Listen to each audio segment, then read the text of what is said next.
El senador Juan Carlos Romero Hicks ha tenido estudios de licenciatura en Relaciones Industriales por la Universidad de Guanajuato, maestría en Ciencias Sociales por el Southern Oregon State College, maestría en Administración de Negocios también por el Southern Orange State College.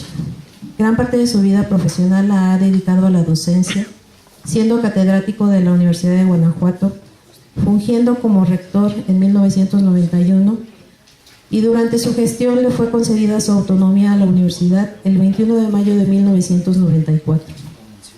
En Guanajuato ha desempeñado las funciones de presidente de la Comisión de Educación, secretario de la Comisión de Ciencia y Tecnología, secretario de la Comisión de Relaciones Exteriores América del Norte, integrante de la Comisión de Relaciones Exteriores, integrante de la Comisión Bicameral del Sistema de Bibliotecas del Congreso de la Unión, y dentro de su trayectoria ha sido presidente del Consejo Directivo del Consorcio para la Colaboración de la Educación Superior en América del Norte, presidente de la Organización Universitaria Interamericana, presidente honorario de la Organización Universitaria Interamericana, miembro activo del PAN desde 1999, gobernador de Guanajuato 2000-2006, director general del Consejo Nacional de Ciencia y Tecnología, CONACYT, 2006-2011, actualmente senador por Guanajuato y presidente de la Comisión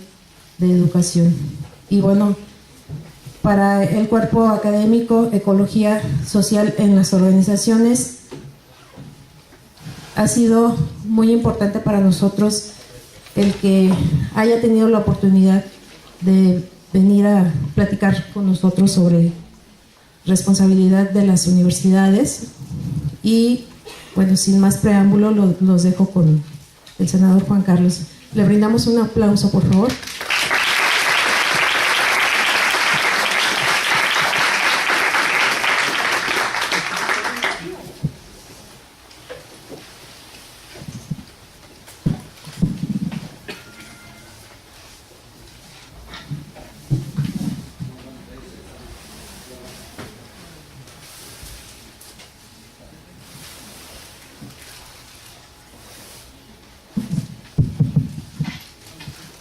Muy buen día.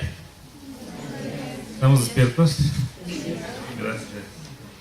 Quiero agradecerle a la maestra Alejandra Almanza que nos haya invitado, y a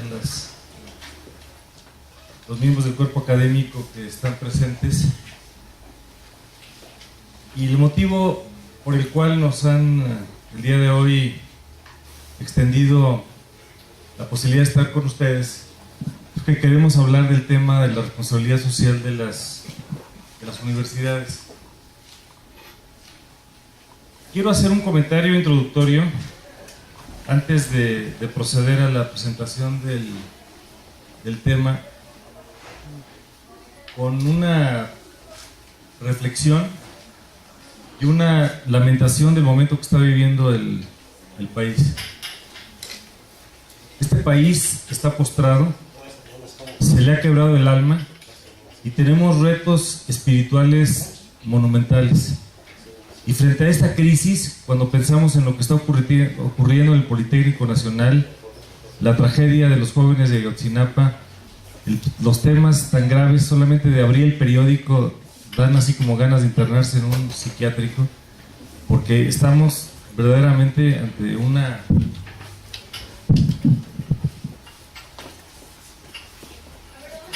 Del otro lado, bueno, de acá, eso de ahí.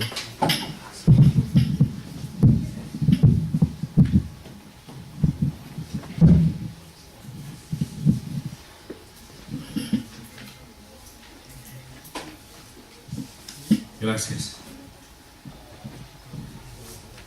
Difícilmente vamos a encontrar un momento de inflexión tan frustrante como el que estamos viviendo. Cuando pensamos en los padres de familia que han sufrido la pérdida y todavía la incertidumbre de la vida o de la muerte de sus hijos, hoy, frente a este mundo tan convulsionado, tenemos que regresar a lo que ha hecho grande a este país. Y lo que ha hecho grande a este país es precisamente la fuerza de sus instituciones. Y de todas las instituciones que el ser humano ha creado en el mundo, probablemente 3 o 4 son las que tienen mayor credibilidad. 1 es la familia, 2 las universidades, 3 las iglesias y en algunos casos las Fuerzas Armadas. Hoy quiero hablar de la responsabilidad social de la universidad. Y la palabra responsabilidad viene de darle respuesta a las cosas.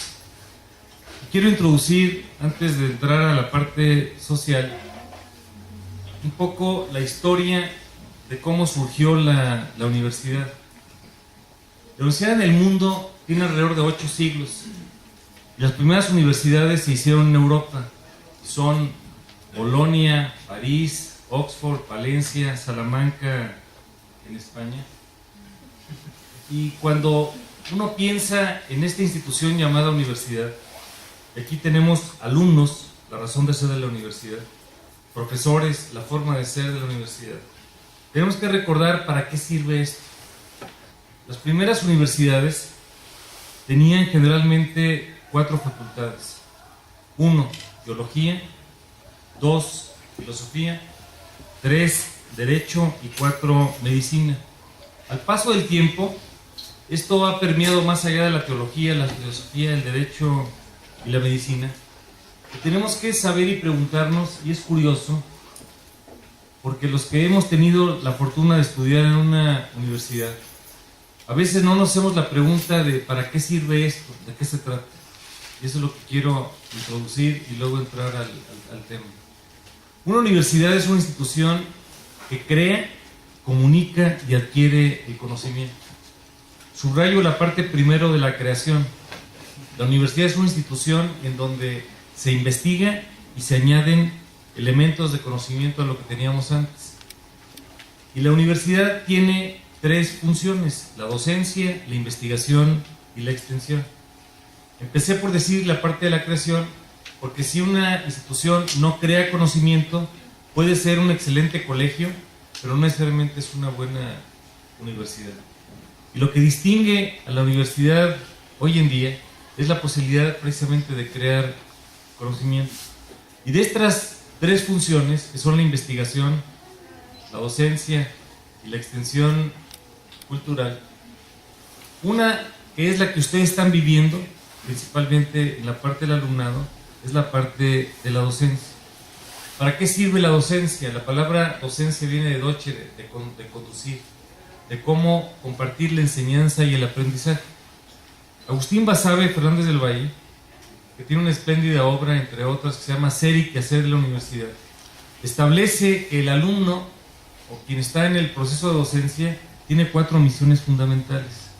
Quiero que pongamos especial atención en esto, antes de entrar al tema. 1, la misión vocacional. 2, la profesional. 3, la científica. Y 4, la social.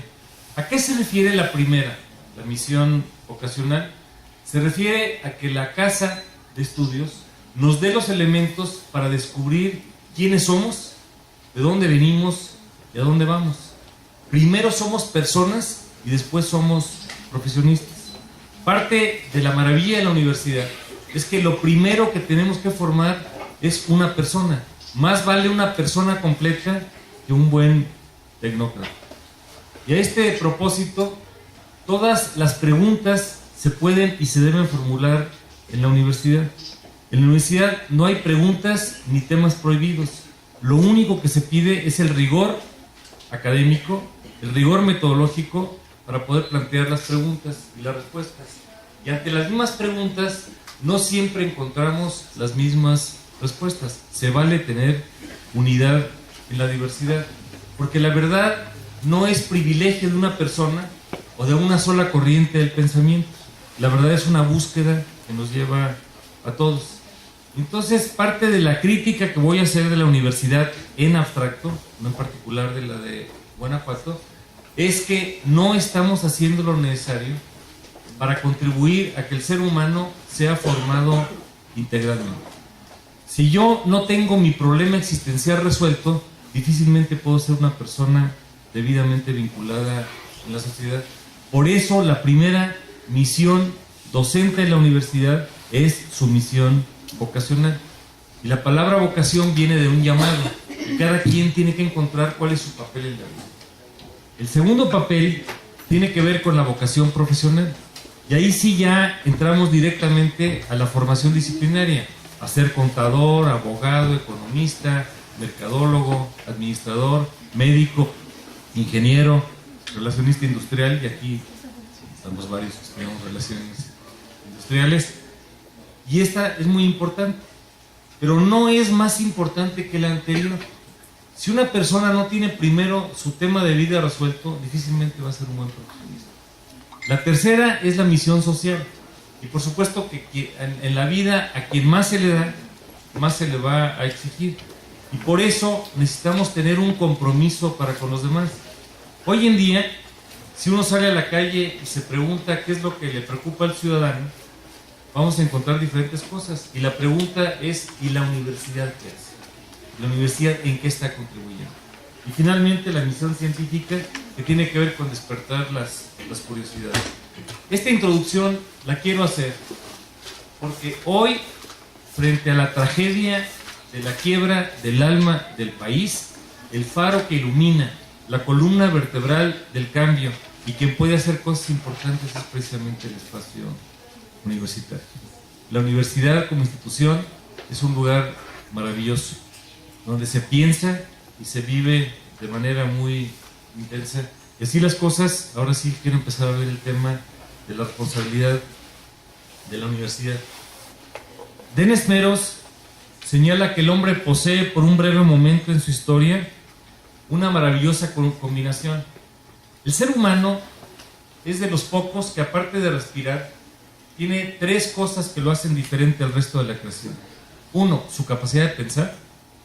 Dos, su capacidad de amar. Y tres, su capacidad de comprometerse. Esto nos hace únicos, irrepetibles e insustituibles. Y Meros lo que señala es que hay dos ingredientes que están en el ser humano que nos faltan para poder tener la capacidad de trascendencia. Uno es tener objetivos realistas pero de largo plazo. Y algo que no hacemos en la vida es pensar del más allá. Tenemos mucho el fenómeno del sopilote estreñido que planea y no obra. Tenemos mucho la versión inmediatista, pero si nos preguntamos nosotros qué queremos hacer dentro de 5, 10 o 15 años, rara vez sabemos hacer esas preguntas. A veces somos muy buenos para dar consejos para los demás y hacer planeación estratégica, pero como señala Séneca, no hay viento favorable para el que no sabe a dónde va. Entonces lo que la universidad tiene que hacer es precisamente estas preguntas para ver a dónde vamos. Y segundo, tenemos que lograr la voluntad para poder obtener cosas. Iniciamos este siglo con una serie de objetivos del milenio.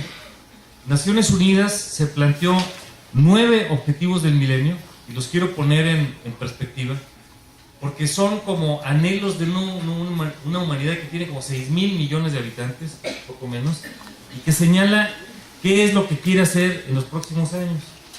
Los objetivos que tenemos son: 1, erradicar la pobreza extrema y el hambre. 2, alcanzar la educación básica y universal. 3, promover el trabajo decente. 4, la igualdad de género. 5, reducir la mortalidad infantil. 6, mejorar la salud materna. 7, combatir las nuevas enfermedades como el VIH-Sida, entre otras. 8, asegurar un medio ambiente sostenible. Y finalmente, promover una asociación mundial para el desarrollo. Estos son los 9 objetivos que la humanidad a través de Naciones Unidas se puso como propósitos. Y a la hora que nos preguntamos, dale para atrás una, por favor. Gracias. Estamos cumpliendo cada uno de ellos. No vamos a alcanzar a hacer una revisión exhaustiva de cada uno de ellos. Pero cuando nos solamente ubiquemos el México de hoy, tenemos 120 millones de habitantes. Y de los 120 millones de habitantes, hoy 52 millones de mexicanos se levantaron sin los mínimos de bienestar y bienestar en educación, en salud, en empleo, en agua, en servicios básicos. Ese es el México que tenemos el día de hoy. Un México de tragedia, un México de luces y de sombras y que tiene problemas de carácter material. Entonces, cuando nos preguntamos esto, por supuesto que la universidad como institución tiene mucho que hacer en estos 9 temas. Cambiamos, por favor. En el caso ya mexicano, el presidente Peña, en su Plan Nacional de Desarrollo, recogiendo en consultas, por acá hay lugares, ¿alguien quiere sentarse? En la consulta que hizo él y personas en las campañas, nos han puesto 5 objetivos como país. Uno, tan distante y tan ausente, un México en paz. El tema de la seguridad pública, el tema de la legalidad y el Estado de Derecho, no el Estado de Chueco, como dice Gabriel Said, que es lo que estamos viviendo hoy en día. 2, un México incluyente, que atienda a la pobreza, a la marginación, a la migración, a todos los problemas sociales. 3, un México con una educación de calidad. Y ahí tenemos que reconocer que hay muchas asimetrías en el tema de la calidad educativa. 4, un México próspero en lo económico. Y finalmente, un México con responsabilidad global. Y la palabra responsabilidad, ya aludíamos, viene de darle respuesta a las cosas. Estos 5 propósitos, vivir en paz, atender la pobreza, atender la educación, la economía y ser miembro en el Concierto Internacional de las Naciones, se traduce de una manera muy sencilla, porque si salimos a la calle, al barrio, a la colonia, a la comunidad, y le preguntamos a alguien qué es lo que más le preocupa, vamos a encontrar 3 respuestas. Lo que más le preocupa al mexicano hoy en día es la inseguridad, la pobreza, la economía y el ingreso familiar. Son las 3 respuestas más claras. Y entonces tenemos que hacer una pregunta: ¿cuál es el primer motor o cuál es la causa principal, la causa de origen de todo esto? Y la respuesta es muy grave y muy compleja. Es un tema de estilo. Es un tema de ausencia de valores. Todo lo que tenemos hoy en día de problemas de esto inició porque una persona no tuvo equilibrio familiar, porque no encontró la paz, la verdad, la justicia, el vencer, la libertad y el bienestar para poder tener un mejor medio. Y por eso las universidades son repositorios espirituales y tenemos que acudir a ellos para plantear diferentes soluciones. Hoy vivimos una nueva sociedad que tiene muchas características. Alguien le llama a la sociedad líquida, ya lo sólido como que no queda claro, todo se va diluyendo. Una sociedad globalizada que comparte diferentes prácticas y que curiosa y paradójicamente nunca habíamos sabido más, pero no somos mejores. Una sociedad sin centro, que tiene formas de organización diversas, redes, los cárteles, las empresas, pero que ha perdido el origen de las cosas, que es el ser humano. El origen, el principio y el fin de la actividad debería ser el ser humano. Perdimos el centro y estamos absolutamente divagando. Una sociedad microárquica, porque cada quien tiene un poquito de poder y en eso hemos perdido absolutamente todos. Tenemos microfeudos macrodesintegrados, cada quien tiene su egoteca, cada quien quiere llenar su propia ilusión, pero perdimos el rumbo de lo colectivo. Y finalmente una sociedad hiperconectada. Pero aquí entra nuevamente la parte de la dualidad. Hoy sabemos más de los demás, pero no estamos más cerca de ellos. Cuando vemos estas cosas, es como, por ejemplo, el otro día me llegaba un meme, y esto es la vida de todos los días. Dicen que la vida es lo que transcurre entre el tiempo que uno prende y apaga su celular. Esa es la vida. Y entonces la pregunta era si el celular iba a la izquierda o a la derecha de la mesa, junto a los instrumentos de la comida. A mí me tocó estar hace pocos años en el Museo Pompidou en Francia, y algo que me llamó mucho la atención, y yo ahora también soy adicto a estas cosas. O sea, había 4 jóvenes que estuvieron conviviendo con su máquina 4 horas. Y no exagero si la convivencia entre ellos duró más de 10 minutos. Estábamos prendidos a esto. O sea, hemos perdido la ubicación de las cosas. a los jóvenes que me están escuchando probablemente les da un poco de dificultad de entender, pero los que estuvimos en la universidad en la época de la prehistoria, no teníamos radio, no teníamos celular, no teníamos internet, no teníamos una serie de cosas. ¿Y vivíamos bien? Sí, éramos bastante felices y contentos. Hoy somos más felices, no necesariamente. Entonces, tenemos características de una nueva sociedad que está conectada en red, pero más que en red, está enredada. Porque no sabe a dónde va. Continuamos, por favor. Y tenemos muchas tendencias. La globalización, los nuevos retos sociales y también los cambios laborales. Hoy tenemos más servicios, más información, más ideas, más problemas, muchos negocios, muchas relaciones humanas y mucha cultura. Y tenemos características de la nueva sociedad, por ejemplo, el envejecimiento. Cuando Ignacio García Telles, el gran leonés, le propuso al presidente Ávila Camacho la creación del Seguro Social, el IMSS, la expectativa de vida del mexicano era de como 65 años de edad. Hoy la expectativa de vida del mexicano es de 75 a 77 años de edad. Y entonces tenemos la situación en donde hay personas que tienen 50, 55 años de edad, aquí hay varios, y ya están jubilados. Y tienen una expectativa de vida de 20 años más. Y entonces los éxitos en salud se vuelven muy caros, porque las enfermedades que tenemos son enfermedades crónico-degenerativas, la diabetes, que es el número 1, las cardiovasculares, que también son muy importantes, el VIH-Sida, pero más que eso, la enfermedad más grande que tenemos es la del alma, es la del corazón, porque hemos perdido el rumbo y hemos perdido la esperanza. Tenemos vidas más largas, pero no mejores. Tenemos menor natalidad en este momento, hay desigualdades, hay más individuos, pero hay menos solidaridad. ¿Cuántas veces vamos a una reunión social o a un templo y de repente estamos tan cerca de la persona y tan lejos de lo que vive? Tenemos una indiferencia demasiado grande.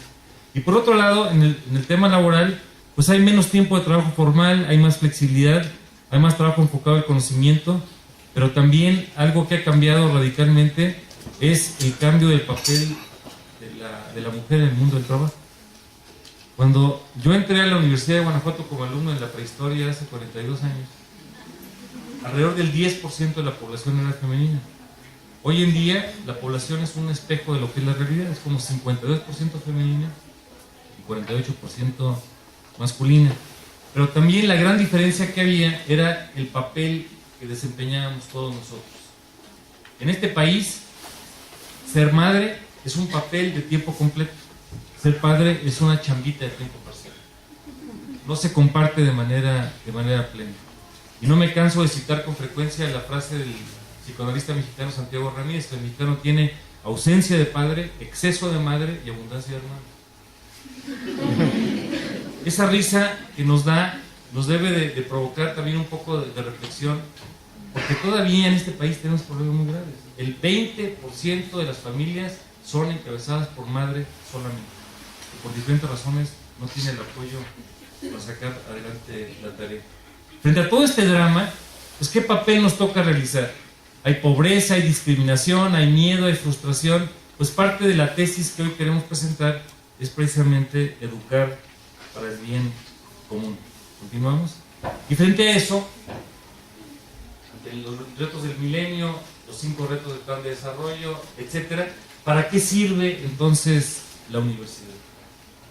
La universidad es una institución, y es una institución de Agustín Basabe, de estudiantes y maestros que por la investigación y la docencia se ordenan a la contemplación de la verdad, a la unidad del conocimiento y la preparación de personas para el bien común. Aquí, ¿qué es lo que destaca la definición? ¿Quiénes son los elementos de la universidad? Su razón de ser, sus alumnos. Su forma de ser, sus profesores. ¿Y cuáles son los valores de la universidad? La verdad. Y esto tiene que hacerse en un espacio de libertad para buscar el bien común.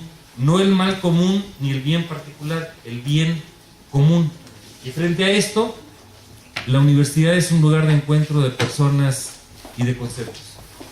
He tenido el privilegio de estar cerca de la universidad prácticamente toda mi vida.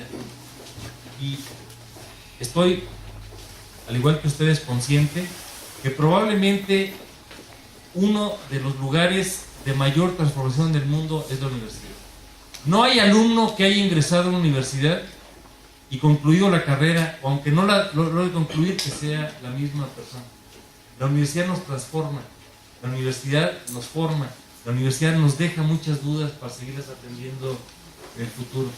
Y frente a esto, la universidad tiene 3 misiones que ya platicábamos. 1, la investigación. 2, la docencia.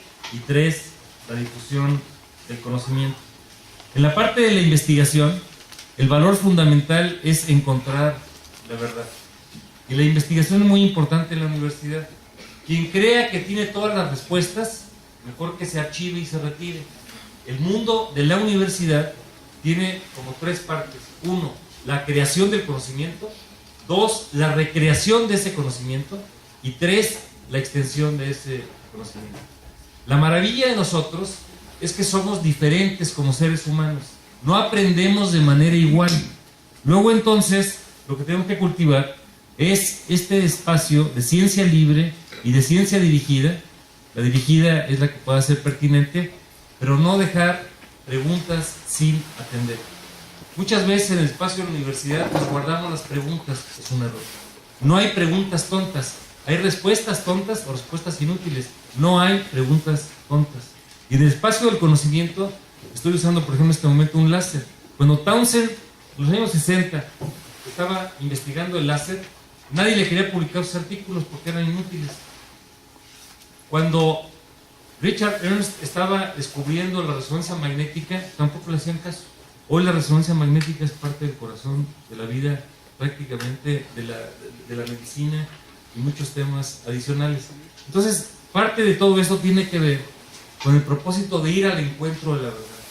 Si yo en la universidad creo que lo sé todo, nada más vengo como esponja a absorber, pero no hago preguntas, no dialogo y no voy al encuentro, no estoy cumpliendo como una persona universitaria. Y en esto es parte fundamental de la universidad.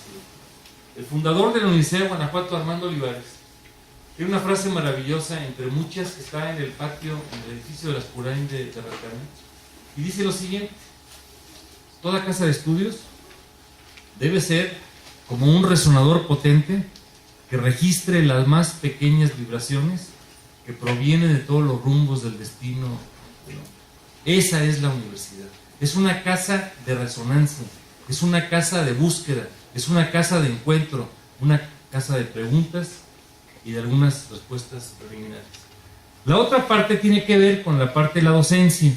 Y ya insistí en la reflexión inicial que la docencia tiene 4 partes: la vocacional, la profesional, la social y la científica.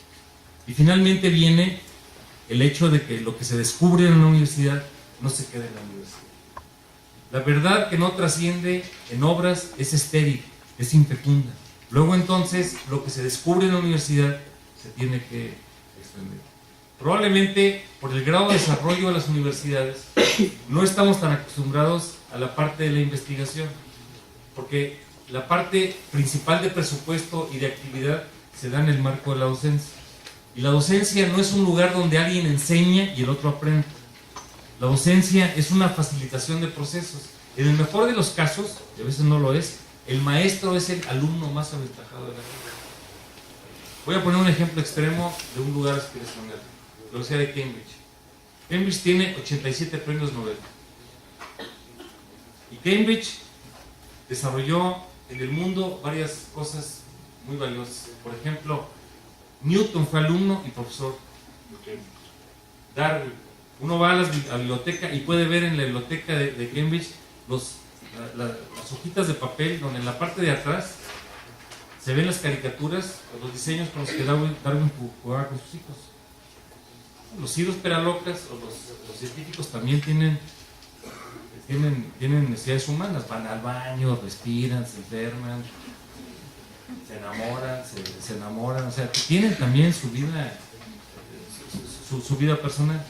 Entonces, en ese mismo lugar, por ejemplo, uno va por las calles y encuentra un edificio donde señala: en este lugar, en 1894, Rutherford y Hayes descubrieron el electrón. En una contraesquina está un pub en donde señala: en marzo del 53, Watson y Crick lanzaron al mundo el descubrimiento del origen de la vida, el ADN. Ese es un modelo de universidad. Y un modelo como esa universidad no se quedó anclada en el pasado. Tiene parques tecnológicos, tiene parques industriales, en fin. Lo que tenemos que vivir es esta aspiración de que la universidad verdaderamente haga cada vez más cumplimiento de investigación, de docencia y de difusión. ¿Cuál es entonces el papel de la universidad? Y frente a un mundo tan convulsionado y tan complejo, la pregunta es: ¿cuál es la relación de la universidad con todo lo que está allá afuera? Los gobiernos, las empresas, los sindicatos, los organismos no gubernamentales, los padres de familia, los colegios de profesionistas, las iglesias, las cooperativas, la sociedad en su conjunto. ¿Cuál es la responsabilidad de la propia universidad? En ocasiones, y lo digo con mucho afecto, tenemos mucho la visión del ombligo, la mirada interna, y creer que lo que basta es lo que estamos reflexionando adentro. Hay que poner una escalerita, mirar a través de la ventana, más allá, y preguntarnos qué es lo que la universidad responde ante lo que está ocurriendo allá afuera. Y para esto pues hay que volver a las raíces.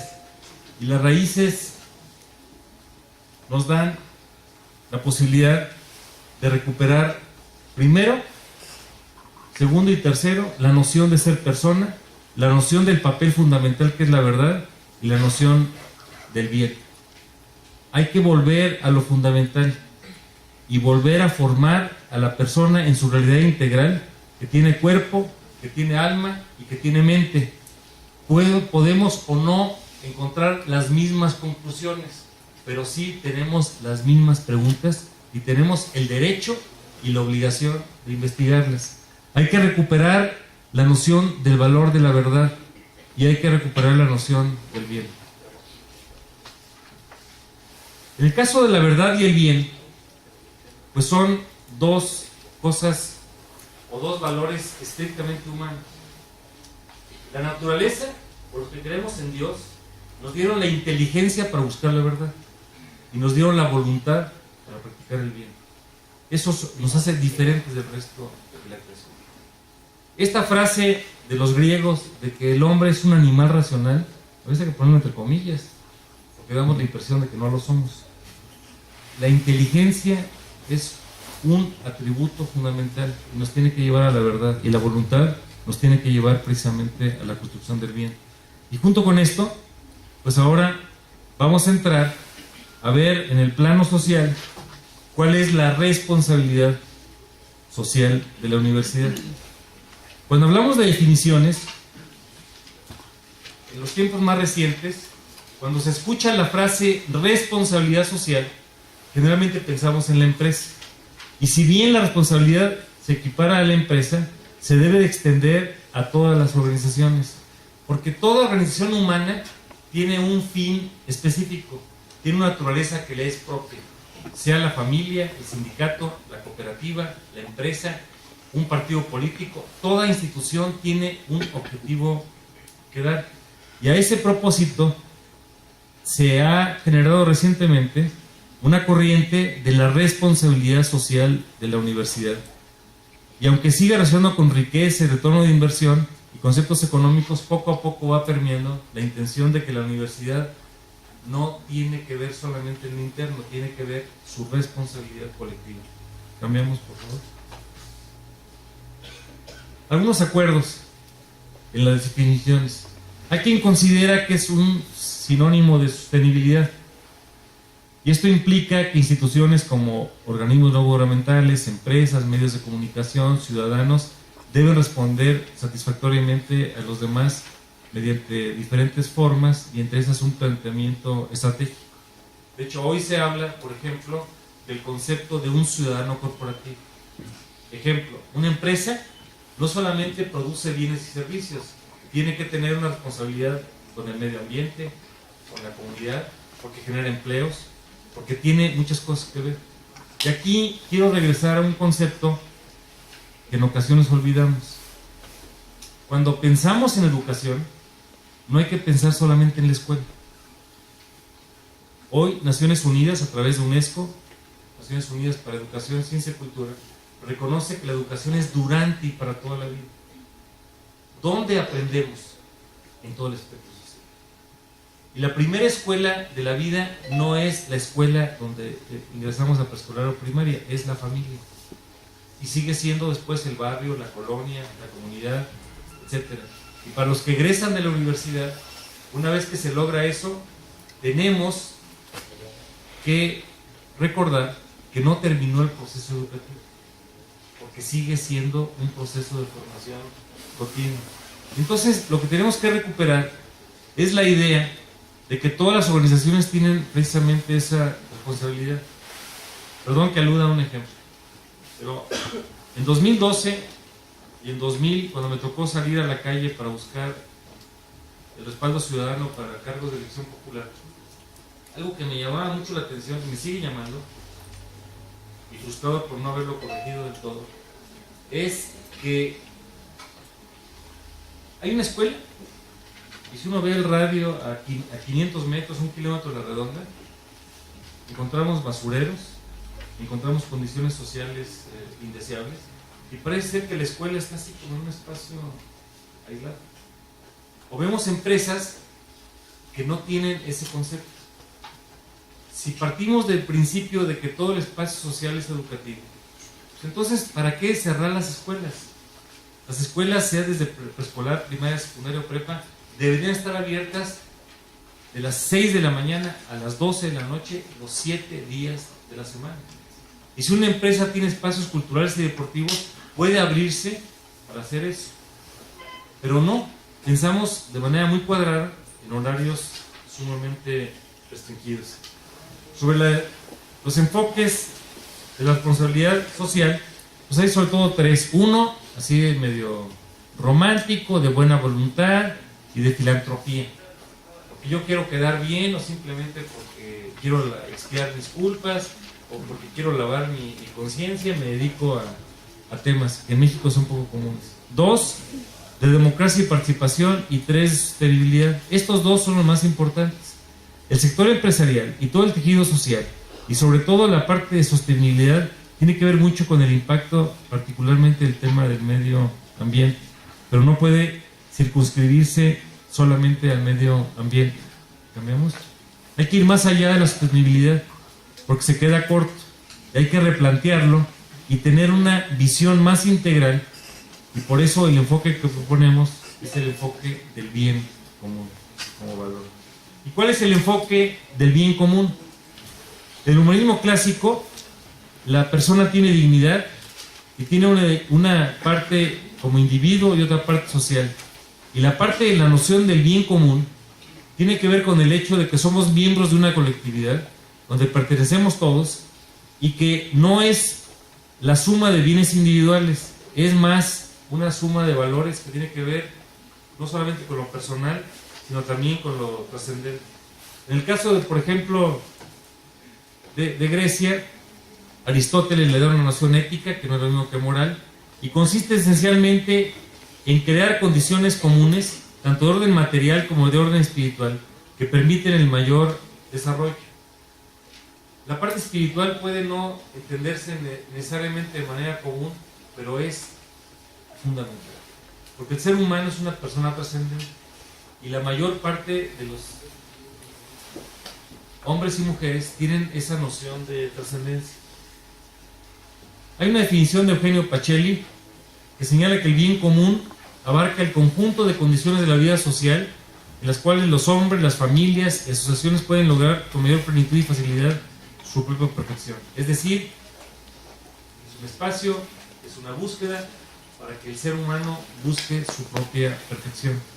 No es una forma de perfección común, porque la perfección es una búsqueda. ¿Quién es Eugenio Pacelli? Pío XII. Estoy hablando de situaciones que no son ni siquiera recientes. Estamos hablando del Papa, que fue la cabeza de la Iglesia Católica durante la Segunda Guerra Mundial. Y si el bien común va contra la persona, pues deja de ser bien y deja de ser común. Por eso, llámesele como se quiera denominar, algunos, aunque no es exacto, le llaman justicia social, otros lo lo ven más en el término de bien común, que cambiamos, por favor, como objetivo, significa que todos nos planteemos realizaciones tangibles y tenemos que todos hacernos varias preguntas.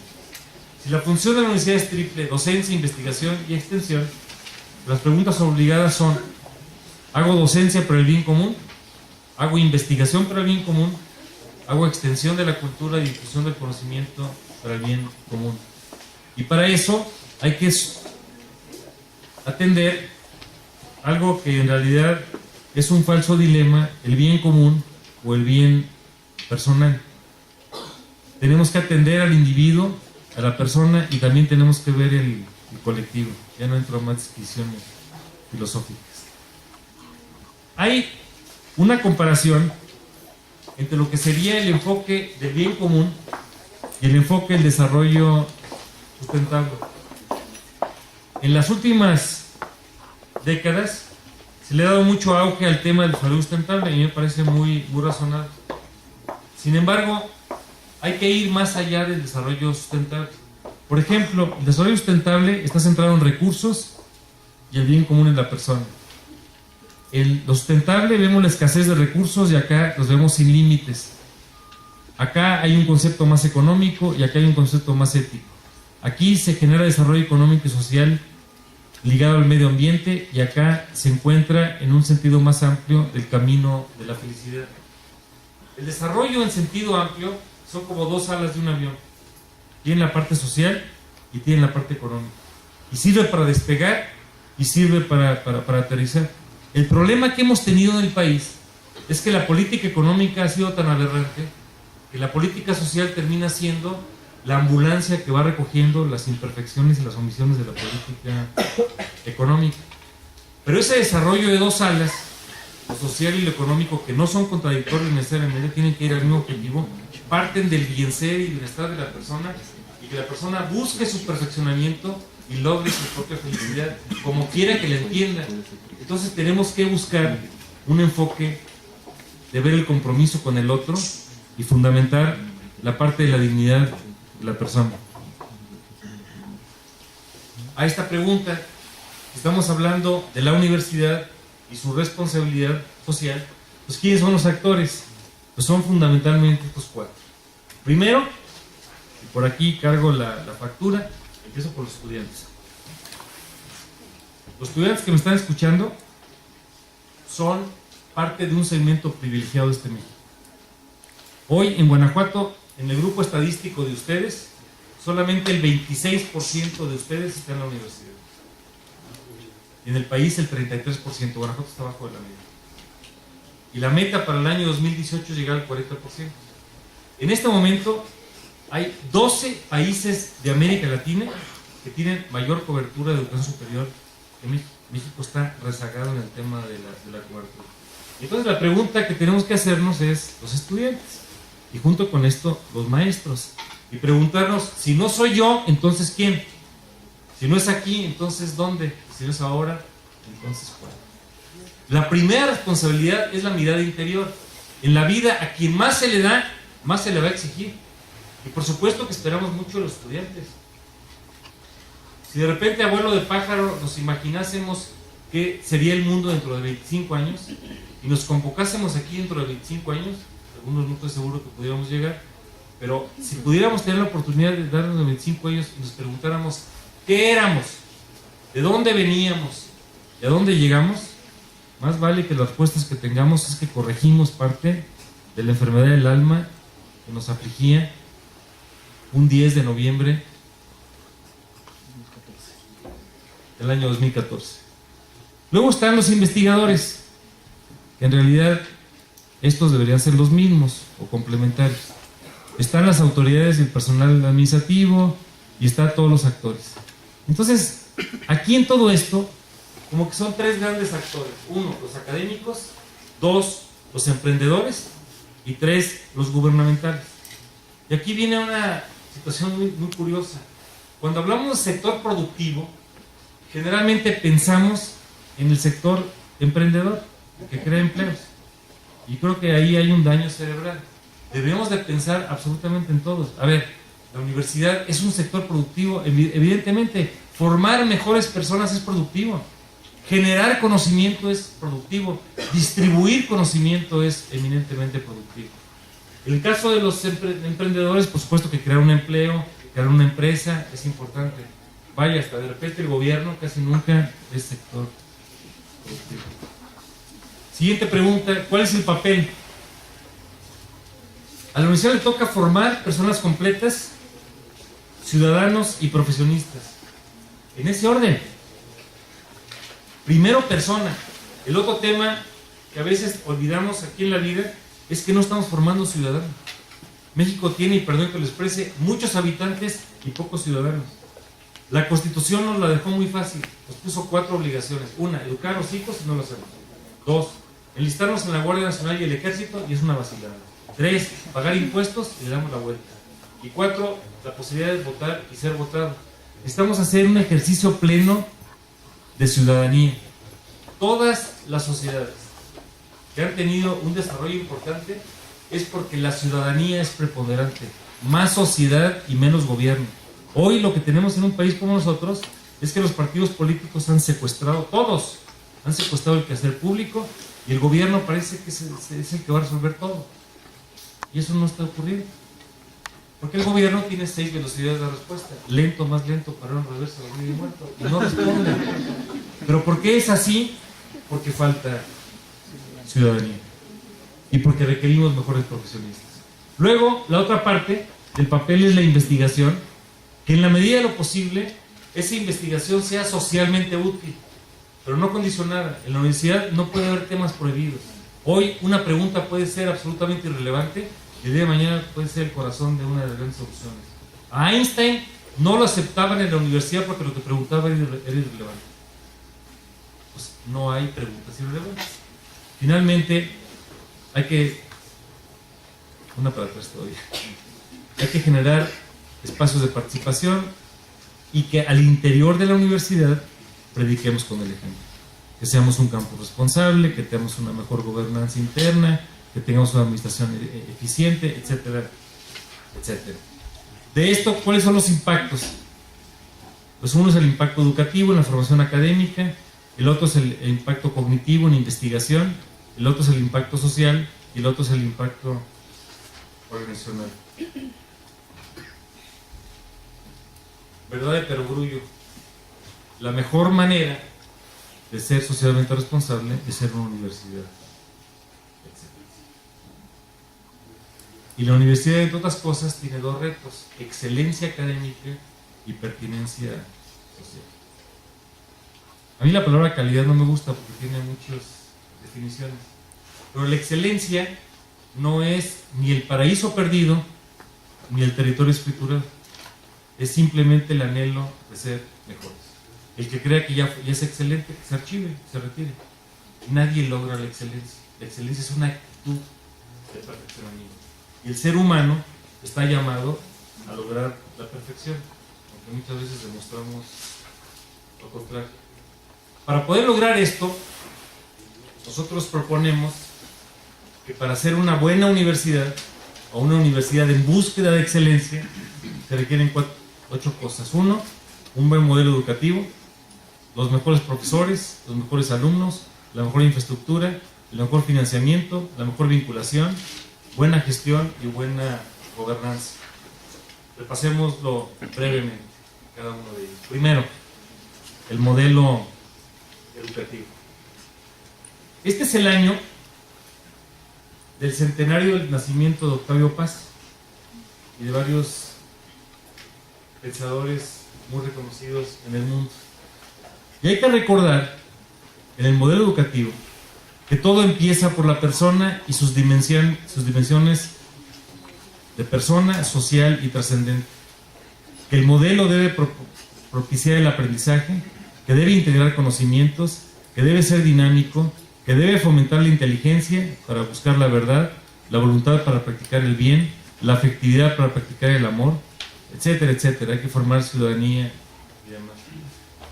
Traigo en la lámina una frase extraordinaria de Octavio Paz y que tiene que ver con el aspecto de lo que debemos de lograr. Cito a Octavio Paz: si nuestro mundo ha de recobrar la salud, la cura debe ser dual. La regeneración política incluye la resurrección del amor. Ambas, amor y política, requieren del retorno a una noción clave sobre la que se fundó la civilización: la razón. Esta expresión monumental de Octavio Paz de alguna manera diagnostica y describe la tragedia que estamos viviendo en este momento en el país. En el modelo educativo, seguimos, hay que recordar que se forma el ser humano como un todo, que está integrado, que es integral, que incluye valores, que incluye métodos, y que sobre todo tiene que tener varias formas de encuentro. Lo digo con mucho respeto, pero pocas veces se discute en el interior de la universidad cuál es el modelo educativo. Y no hay modelo para eso. La universidad existe donde hay un alumno y un profesor que busquen la verdad, así se bajó de un bisacho. Y esta expresión no es mía, es de una persona que pasó por la universidad aquí en Celaya y que entregó su vida al campo educativo en la escasa, Eduardo Campo Sánchez. Eduardo Campo, que fue un luchador social, un maestro extraordinario, y que dirigió la antigua Escase en algún momento de su vida, en su etapa final de vida, señalaba precisamente eso, que el papel de la universidad era ese diálogo y ese encuentro de preguntas y respuestas. Pero para que eso ocurra, hay que cambiar el modelo, el paradigma tradicional. ¿Cuál es el modelo tradicional de enseñanza-aprendizaje? Pues que uno enseña y el otro aprende. Eso ya no funciona. El día de mañana, ya empezamos a verlo, uno va a las universidades más desarrolladas del mundo, ya no hay un edificio que se llame biblioteca. Son recursos tecnológicos. El día de mañana, y ya desde el día de hoy, encontramos que universidades muy prestigiadas como Harvard y como Yale y Stanford y Chicago y otras que tienen en línea sus cursos. La universidad no es el edificio, es el alma. Sí necesitamos cuerpo, y aquí hay un cuerpo de un edificio que se va construyendo y se va a ir ampliando poco a poco, ya no caben ustedes aquí. Pero lo más importante de eso no es el cuerpo, es el alma. Entonces hay que ir de lo mecánico a lo sistémico, de lo memorístico a lo razonable. ¿De qué sirve, por ejemplo, que alguien recite el teorema de Pitágoras? La hipotenusa es la suma del cuadrado, etcétera, etcétera. Es decir, para nada. Lo que tenemos que entender es cuál es la descripción. Y algo que la universidad tiene que enseñarnos es enseñar a pensar, a sentir, a amar, a comprometernos. Eso es lo que nos hace ser diferentes. Y en esto tenemos que buscar mucho el tema de la innovación. Una educación más reflexiva, que tenga valores, que tenga liderazgo, que sea corresponsable, etcétera, etcétera. Entonces, primero hay que revisar el modelo educativo. Segundo, los mejores profesores. ¿Cuánto vale un gran profesor? ¿Cuál es su papel? ¿Cómo varía con cada alumno? ¿Qué debe saber un maestro? ¿Qué valores debe vivir? ¿Cómo los debe compartir? ¿Cómo se debe comportar un profesor? Todos recordamos las personas que nos enseñaron a leer, escribir, la historia, la geografía y muchas cosas del país, la cultura de este país. Y ahí es donde el papel del profesor resulta fundamental. En una universidad, al paso del tiempo, los alumnos y las autoridades son aves de paso. El que se quede es el profesor. Y perdón que lo exprese así, el principal compromiso con el alma y el corazón de la universidad está en los profesores. Son los que le dan continuidad y trascendencia. Cuando vemos qué hacen los profesores en México, seguimos. Parte de esto tiene que ver con cuál es la producción científica. Y sin entrar a mucho detalle, donde desarrollamos un poco más de contribuciones en ciencia, son en temas como microbiología, inmunología, neurociencias, física, medicina, etcétera, un poco de ingeniería. Donde tenemos mayor desarrollo en el conocimiento, perdón que lo exprese así, sé que me estás escuchando principalmente de ciencias económicas administrativas, que no son estas disciplinas. tenemos algo en salud y en otras, pero las económicas no tanto. Otro criterio, continuamos, que tiene que ver con la producción de conocimiento es el número de patentes. En México, en el 2012, se registraron 12.330 patentes. Pero ojo, aquí viene la mala noticia. De mexicanos solamente 280. Y ahí sí tiene que ver con el tema del conocimiento y de la empresa. Los productos más importantes de un profesor son sus publicaciones y sus patentes. Y en patentes estamos en la norma. Microsoft y estas empresas solas desarrollan al año más de 2.500 patentes. Tan solo ellas. Y frente a esto también, seguimos, pues tenemos que lograr tener un mayor número de investigadores. México está muy abajo en relación a países como Finlandia, cuando vemos las contribuciones, el número de profesores per cápita, etcétera, etcétera, etcétera. El tema nacional de investigadores es un mecanismo que reconoce al mexicano y lo certifica. Tiene como 22,000 miembros del sistema. Y para darnos una idea del contraste que tenemos, en la parte privada solamente está el 3,5% de la población en 42 universidades. La Universidad de Guanajuato debe tener como 300 miembros del Sistema Nacional de Investigadores, números redondos, no traigo la cifra actualizada, pero para que demos una idea de quién es quién. O sea, de 22,000 que hay en el país, alrededor de 300 están en la Universidad de Guanajuato. El otro concepto que tiene que ver es con lo siguiente. Si estamos hablando de que la universidad tiene que crear conocimiento, pues tenemos que tener una gestión del conocimiento. Y ese conocimiento que se crea, que se acumula, tiene que repartirse. Y esa distribución pasa por aspectos en donde tenemos que ir generando canales y generando formas para ir haciendo la gestión de este descubrimiento y la distribución del mismo. ¿Continuamos? Esto son el tercero, buenos alumnos. Algo que a mí enorgullece, entre otras cosas, es que el alumno de esta universidad no entró por resortes invisibles. Ustedes tienen mérito y capacidad. Y la única deuda que tienen es con sus padres y con la sociedad y con este México, pero no le deben el favor absolutamente a nadie. Y para eso necesitamos tener pues, un buen perfil de alumnos que aprendan toda la vida, que sepan trabajar en equipo, que sepan comunicarse, que sean sensibles en lo social, que sepan enfrentar la incertidumbre, que sean emprendedores, que tengan aspectos polifacéticos, que sean flexibles, multiculturales, innovadores, entre otras cosas. Y a este propósito, pues siempre se puede mejorar. La cuarta tiene que ver con la infraestructura. Aquí tenemos, por ejemplo, edificios recientes, algo de laboratorios, aulas, en fin, pero esa no es la parte fundamental. Necesitamos tener búsqueda de información, generar al interior del campus empresas, parte de lo que está ocurriendo. Hoy, en el mundo moderno, la empresa es una prolongación de la universidad y la universidad es una prolongación de la propia empresa. El nombre del juego se llama innovación, hay que intercambiar muchos aspectos. ¿Continuamos? Los espacios del conocimiento no están solamente en la universidad, están en la empresa, en la comunidad, en todas partes. Y cuando revisamos qué es lo que se ha generado recientemente en materia de conocimiento, pues son chispazos aislados que son muy importantes. Los que crearon las tecnologías más recientes son personas que se atrevieron a pensar diferente. Y hoy las economías del mundo se mueven a través de la innovación. Innovar consiste en pensar en lo que nadie ha pensado.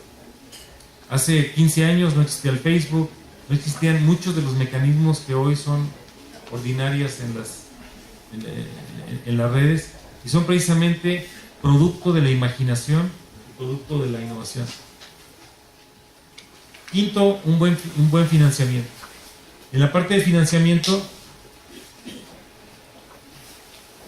pues la parte fundamental viene de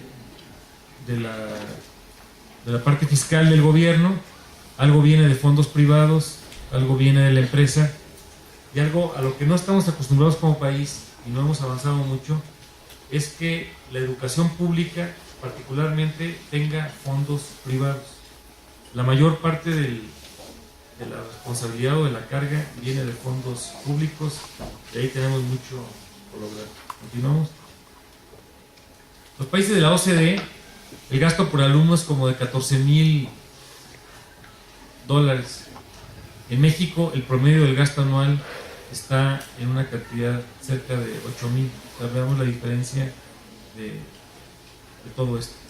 Claro, Indonesia está un poco más abajo, pero en todo esto, los países de la OCDE no estamos logrando el gasto suficiente. Continuamos. El otro, y sobre todo por el tipo de carreras que ustedes están cursando, es un buen modelo de vinculación. Y para eso las preguntas que tenemos que hacernos es qué le preocupa al mundo y qué estamos haciendo. ¿Cuáles son los temas que preocupan de manera académica en muchos lugares? Y esta lista que tengo no es exhaustiva. La cadena agua, cambio climático, biodiversidad, las nuevas energías, las nuevas enfermedades, los desastres naturales, la economía, la innovación, que sean más competitivas, el Estado de Derecho, un Estado de chueco, como dice Gabriel Said, la pobreza y la desigualdad, la violencia, la alimentación, la migración, la inclusión, la convivencia. Tan simple y tan complejo como lo siguiente. Aquí hay una lista de 12 o 13 cosas. Hagamos una matriz y preguntemos, en docencia, ¿qué estamos haciendo? En investigación, en extensión.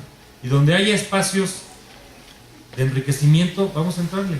Y donde haya omisiones, vamos a suplirlas. Continuamos.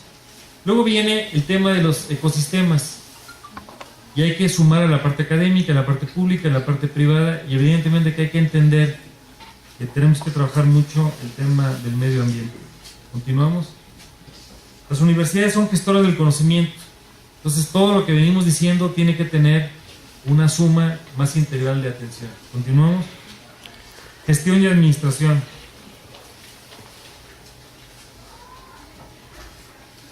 Seguimos.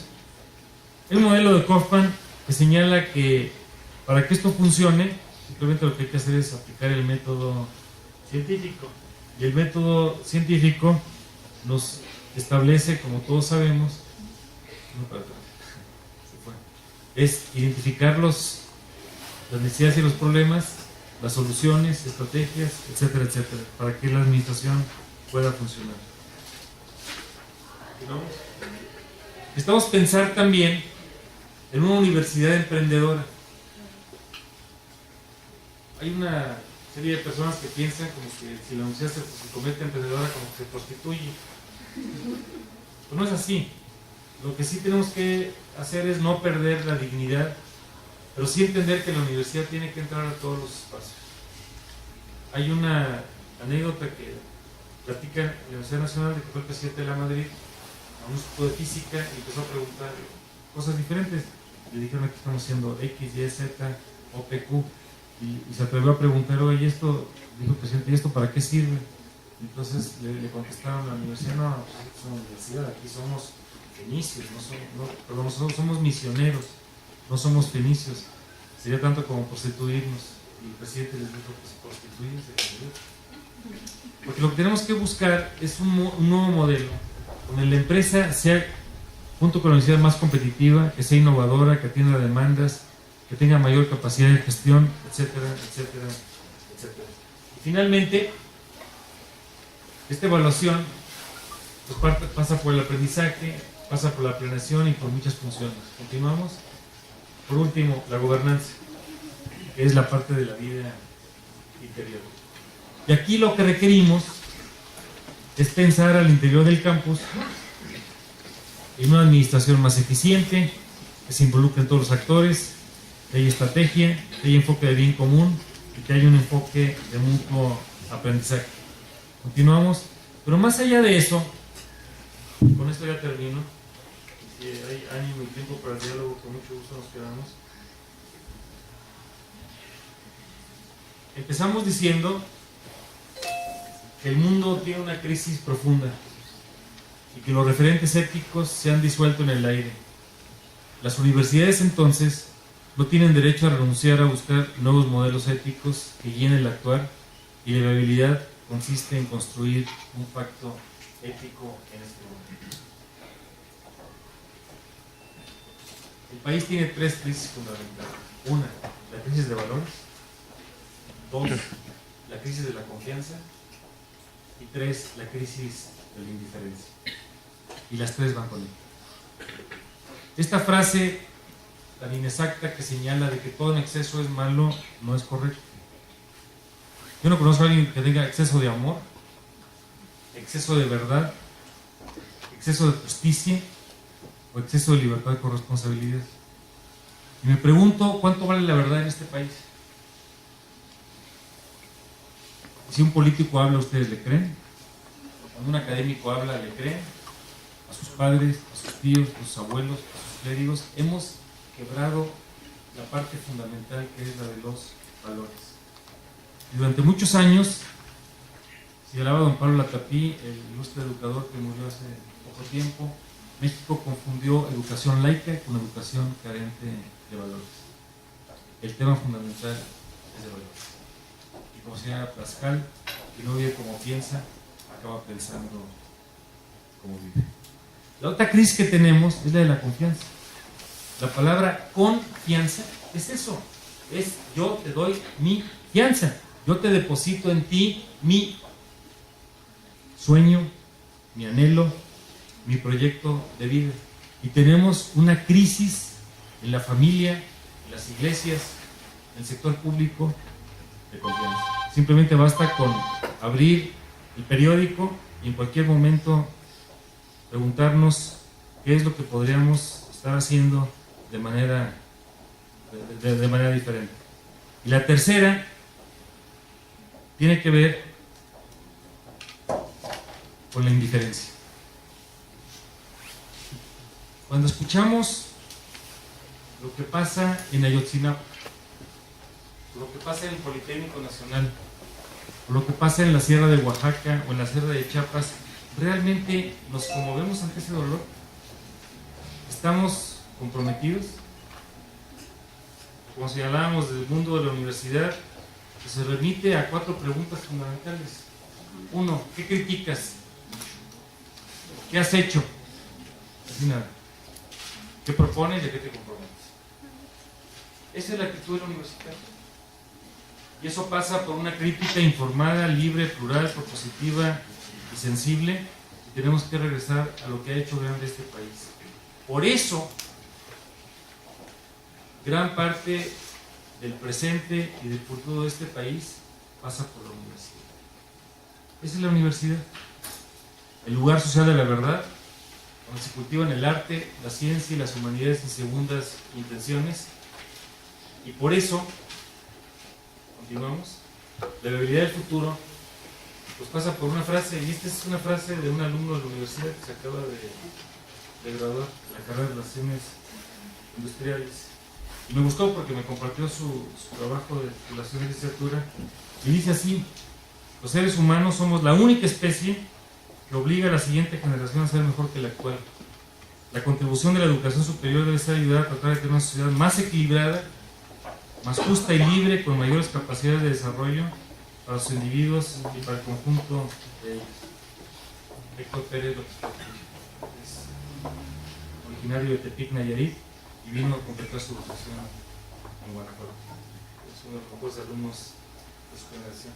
Esa es la universidad, el lugar donde la utopía se convierte en realidad.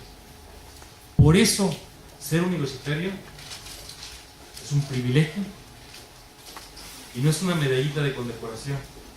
Es, por el contrario, un compromiso para construir un mundo diferente. Termino diciendo, la diferencia entre lo que somos y lo que queremos ser es el tamaño de los ideales. ¿Cuánto vale mi sueño? ¿Cuánto vale mi utopía? ¿Cuánto vale mi esperanza? Muchas gracias.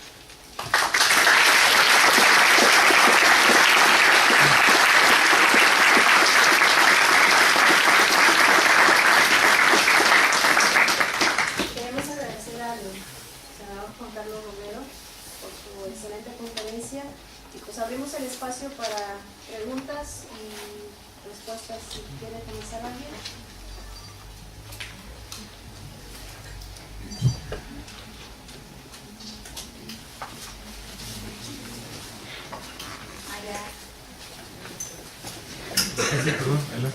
Y usted ha hablado de la falta de confianza y yo creo que nadie lo siente más que las administraciones de las instituciones.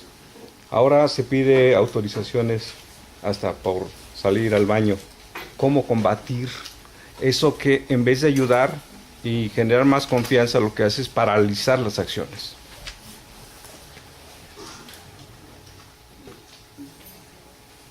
En todas las organizaciones humanas hay una cultura organizacional.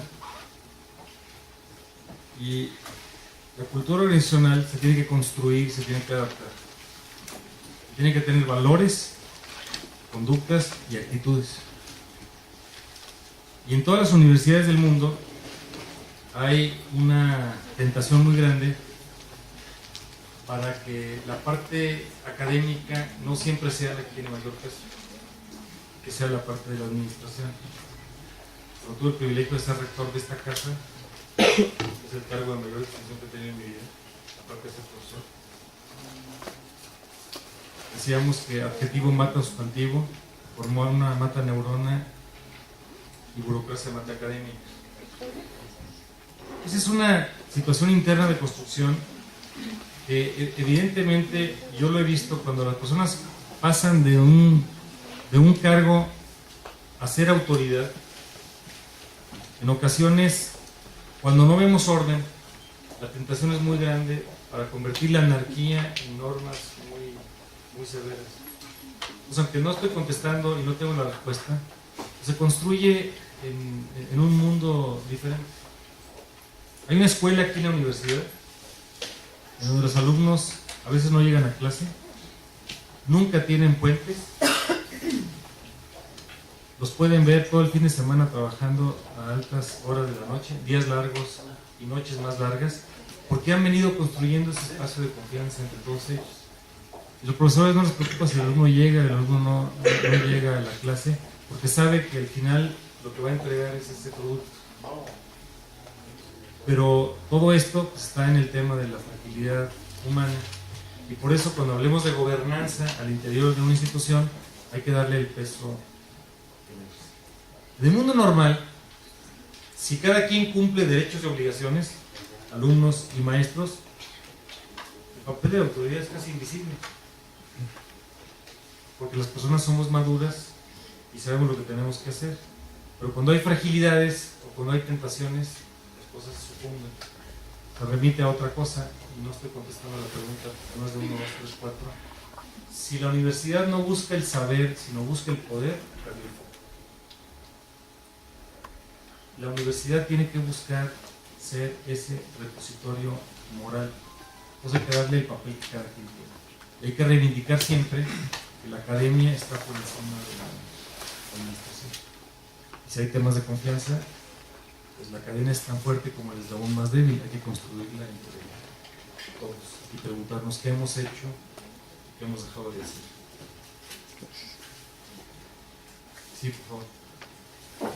Licenciado, antes que nada quiero felicitarlo por su excelente charla y felicitarme a mí mismo y a todos por el hecho de estar aquí de hoy. Usted ha dicho que se le ha quebrado el alma a México, pero el alma es el alma de todos los mexicanos. Entonces necesitamos precisamente tratar de aliviar de esa alma. ¿Qué nos recomienda? Usted lo dijo perfectamente, está muy claro, muchas cosas, pero como que siempre somos independientes de lo que sucede en la realidad en nuestro país. ¿Cómo podemos sensibilizar como universitarios, como una gran familia universitaria, ese planteamiento de volver a nuestras raíces?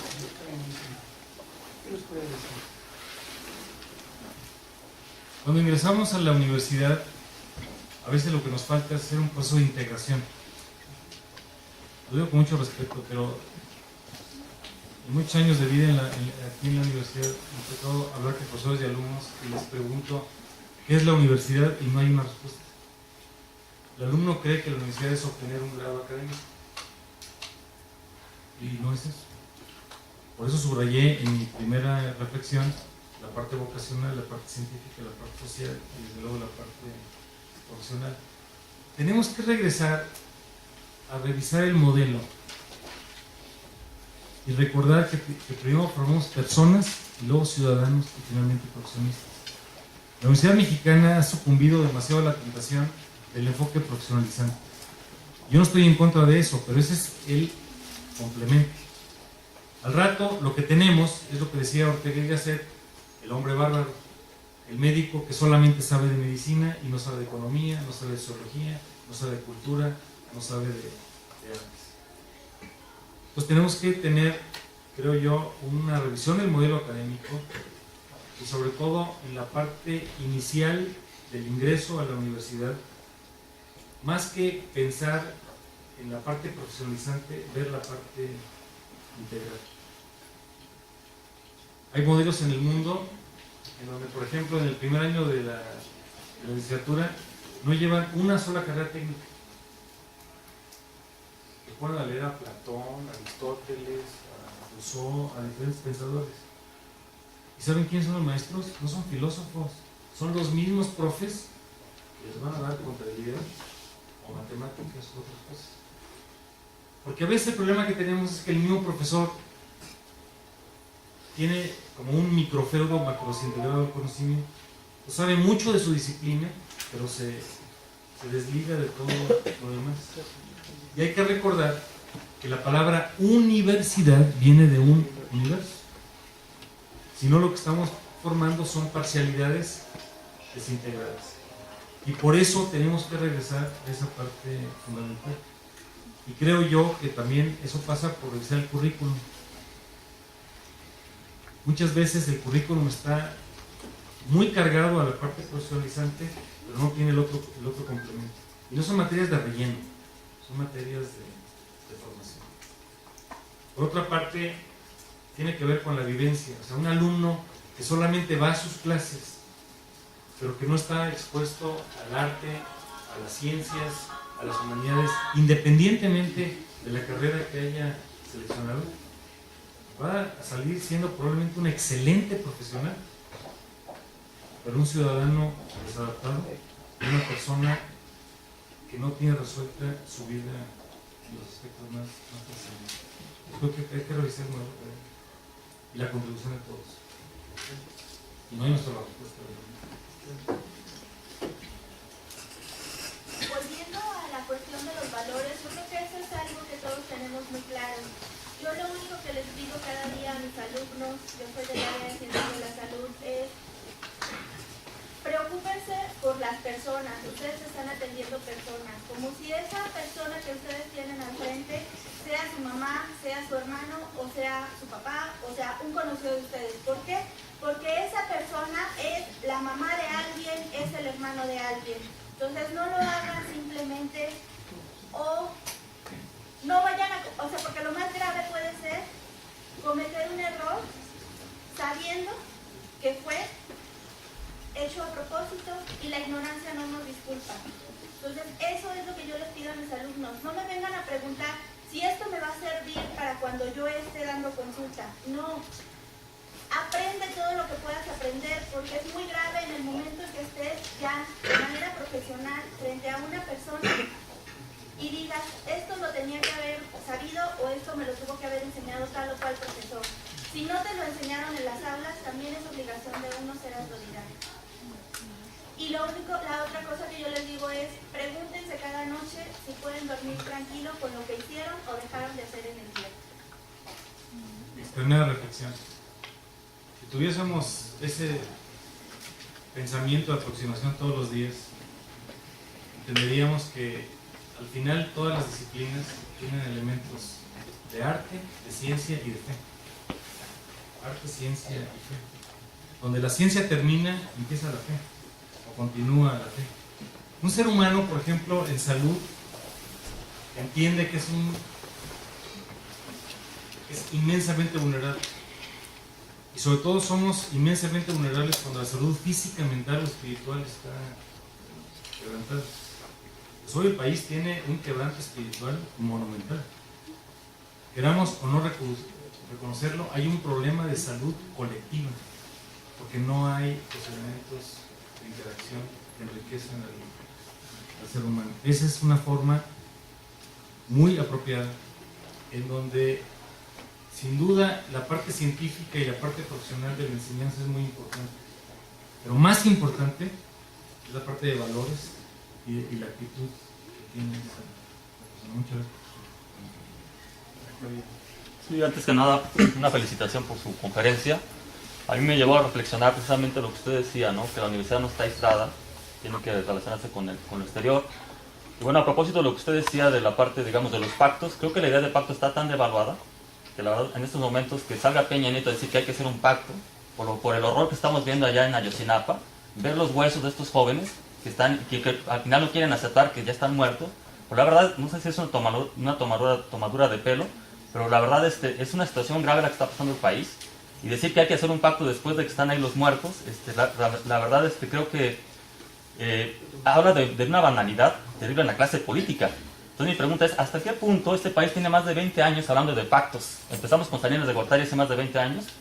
Yo recuerdo cuando era estudiante de preparatoria, ya Salinas hablaba del famoso pacto económico para superar la crisis del 94, después viene Zedillo, viene Fox, viene Calderón, viene la docena trágica del PAN, y se viene hablando de pactos y pactos. Pero la verdad, la gente ya no cree en los pactos, ya no cree en ese tipo de discursos, la gente ya no se traga ese discurso. El próximo año va a haber elecciones en este país, y si nos retrotraemos a Federico Nietzsche hace más de 100 años, Nietzsche nos decía claramente que iba a haber una crisis de valores, un nihilismo. Vivimos una época nihilista donde la gente ya no cree en los valores. Precisamente ¿por qué? Porque los actores sociales, la clase política que supuestamente encarna instituciones, están fallando. Falla el presidente de la República, falla la PGR, falla la universidad cuando no tiene que atender lo que tiene que atender, como ustedes decían en su esquema. Entonces estamos en una crisis de valores, en un nihilismo, y la pregunta es hasta qué punto, cuando la ciudadanía sea arte, obviamente va a haber cambios radicales. Más allá del discurso, digamos, trascendental, del bien común que usted plantea desde su línea política, que es muy respetable, creo que tenemos que ver una situación de desigualdad muy fuerte aquí. Yo por ahí vi un cuadro que usted habla del desarrollo sustentable y luego menciona el bien común. A lo mejor no comparto muchas ideas de las que usted plantea en su cuadro, porque obviamente hay que analizarlas con pluma. Entonces yo creo que la idea es así como replantear para dónde va el país, si hay un proyecto de futuro de largo plazo, más allá de 6 años de lo que es el gobierno de este priista que está gobernando este país. Y la pregunta es cómo, pues obviamente rescatar esos valores, pero no sin entrar mucho en la parte religiosa, que a mí me preocupa mucho. Aquí en Celaya, aquí tenemos más conventos religiosos, más iglesias que museos de ciencia y tecnología. ¿Cómo queremos que estos jóvenes despertar ese espíritu socrático, ese espíritu de Albert Einstein, ese espíritu de Charles Darwin en estos jóvenes que están aquí? Si precisamente en Celaya no existe mucho la educación, digamos, científica, artística, y se hace muy poco. Entonces la pregunta sería, ¿cómo rescatar esos valores artísticos, como los planteaba Nietzsche, ¿no? Los valores éticos, pero cuestionando precisamente esa hipocresía que tenemos como sociedad, que ahorita se está manifestando de una forma brutal, con ese famoso pacto que está convocando Peña Nieto. Entonces yo no sé a dónde nos lleva ese pacto, si la clase política está fallando, y el próximo año a ver cómo nos va en las elecciones, ¿no? Muchas gracias. Esta pregunta es muy atractiva y muy provocadora. Está bien, porque estamos en la universidad. El pacto social, de una u otra manera, está en la Constitución del país. Ahí están una serie de anhelos, y lo que tenemos que hacer es pedirle a cada quien que cumpla lo que le corresponde. A la clase gubernamental, sin duda. Al ciudadano, sin duda. Al padre de familia y al universitario. Coincido en la expresión de que no estamos para convocar a un pacto, como lo estaba planteando recientemente el presidente Peña. El pacto ya está en los documentos. Sin embargo, es sano construir 3 cosas: acuerdos, instituciones y legalidad. Acuerdos. Tenemos que tener una agenda de país compartida. Tenemos que identificar cuáles son los problemas más grandes del país y cuál es la agenda que vamos a construir entre todos nosotros. Segundo, fortalecer instituciones, las familias, las universidades, sindicatos, cooperativas, empresas, iglesias, etc. Y tercero, esto pasa por el camino de la legalidad. Y ahí tenemos problemas muy graves. del estado de Chueco. El comparativo que tenía aquí entre desarrollo sustentable o sostenible y bien común es convencional, evidentemente no son dilemas, se tienen que construir de manera complementaria. Sin embargo, con todo lo que se critique la palabra pacto, que siempre será limitativa, y yo reconozco mi crítica al Pacto por México. El Pacto por México nos dio 10 reformas, por lo menos para avanzar un poco en la parte energética, en la parte educativa, en la parte de telecomunicaciones, en competencia económica, en la parte financiera, en transparencia, en anticorrupción, etcétera, pero están en el papel. El reto es llevarlos a la realidad. ¿Cuándo se quiebra el pacto? Pues cuando un alumno no llega a clase, cuando un profesor no viene, cuando llega tarde, cuando no prepara, cuando no entrega la evaluación, todos estamos en falta. Y no es de lavarnos las manos. En el mundo normal, si cada quien cumpliese su trabajo, se vería más la sociedad y menos el gobierno. Por ejemplo, en este momento, probablemente la popularidad de los partidos está en su peor etapa, porque todos estamos en falta. Y entonces, frente a eso, ¿qué es lo que debe de guiarnos? Pues hay que fortalecer lo que es sobre este país y que la ciudadanía resurja. Y ser ciudadano implica ser buen hijo, buen padre, buen esposo, buen estudiante, buen profesor, buen empresario. Y no como en alguna ocasión yo me encontraba ahí a unos compañeros que estaban en la escalinata de la universidad y años después se habían encontrado, estuvieron en la escuela juntos. ¿Y tú qué haces? No, pues que yo soy carpintero, yo soy herrero, yo soy plomero, yo soy contador. ¿Y tú qué haces? No, yo soy estudiante, pero no ejerzo. Pues el problema es ese ejercicio que no tenemos que hacer. Entonces la pregunta de fondo es, pues sí nos toca a todos. Pues hay que tener una agenda para el país que pasa por acuerdos, instituciones y legalidad. Evidentemente con este comentario no se resuelve, pero es una búsqueda de todo. ¿Esta pregunta por aquí? Sí, gracias. Muy buenos días, mi nombre es Serena Almanza, soy alumna del primer semestre de la carrera de Administración Financiera. Yo creo que la indiferencia al individuo está más bien basada al cómo es que el conocimiento se llega hacia él, de cómo ve su entorno. Y mi pregunta es ¿cómo cree usted cuál es el nivel que usted cree que se puede llegar de conocimiento al nivel de indiferencia entre las personas? ¿Y cómo podríamos, no sé, evitarlo? O sea, unirnos más como sociedad. Gracias por la pregunta. La solidaridad es el rostro social del amor. Y cuando uno escucha a los demás y logra empatía, que es pensar y sentir como el otro, no puede odiar. Cuando comprendes a una persona, no la puedes odiar. Podrás reprobar lo que está haciendo o lo que está dejando de hacer, pero no puedes odiar. Entonces el reto está cómo convertir todo en amor, digo en sentido amplio, como un valor fundamental de la vida. Y esto tiene que ver con la manera en que nos relacionamos unos con otros. A veces lo que cultivamos más es la egoteca individual, el proyecto colectivo. Y por eso tenemos que construir espacios de comunidad.